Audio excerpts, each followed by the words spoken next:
Good afternoon, everyone. This is Ranger Dave with Ranger Dave's Land Restoration, and today we're talking black-tailed deer. In front of me, I've got a doe. She's a little bit on guard. And I got a nice buck in the background here. There's a few things I wanted to talk about that are going on with these deer right now. This doe is shedding her winter coat, growing her summer colors. Really beautiful, real slick. This doe is also munching on some oak tree leaves. Deer are extremely resourceful. I've noticed that they'll eat a lot of downed limbs, anything green. So I'm not sure exactly what kind of nutrition is in the oak leaves, but something in it that they like. So that's what the mama doe's going through. She's just getting some vegetation, getting her feet on for the day. And then back here, this buck, let's talk about him for a minute. She's like, oh, okay, fine, you want to talk about me then? So this guy's going through what's called velvet. If you get a good look at his antlers there, they look fuzzy.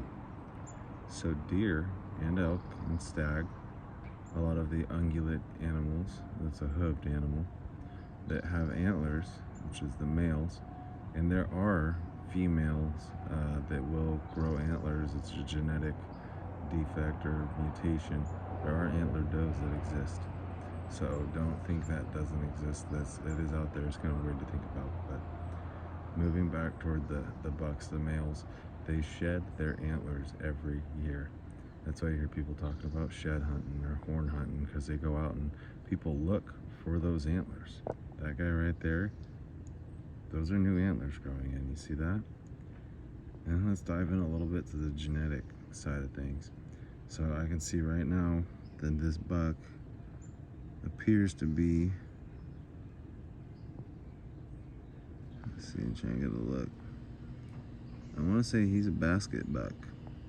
So there's a few things that go on with their antlers. If you look, his antlers curve like the shape of a basket, and he's got eye guards right there in the front. Those first two ones right above, to the right of his ear, above his eyes, you see those are the eye guards. Okay, those are for when they spar with the other males over breeding rights and things like that. They'll walk in and protect their eyes.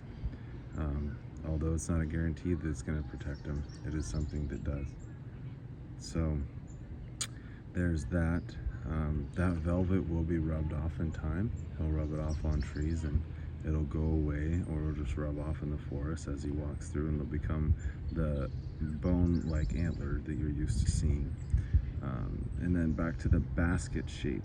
So the different genetic pools, different gene pools have different shaped antlers. So some of them have forks, and some guys will say a fork will be a fork its whole life. It will just grow bigger forks. So picture that V shape. Bring my fingers in, that little V shape. Okay, the fork. That's what they're talking about. Bring my fingers back out. But the baskets, they curve around. You see how he's moving his head and his antlers curve around like a basket? So that'd be a basket buck. And some of this is a little less than formal knowledge. I mean, this is like, deer language. But it's important to know if you're out there communicating with people and you want to be knowledgeable on these topics and you want to really dive into being like a wildlife biologist, knowing the differences of the gene pools and different species is very helpful. So I'm Ranger Dave with Ranger Dave's Land Restoration. This is the end of my video on blacktails, a little bit on coats and velvet and bucks and does and the genetic mutation of even antlered does, which we don't have an example here, but that has now been explained. Thank you for following, subscribing, liking, and sharing. May the 4th be with you.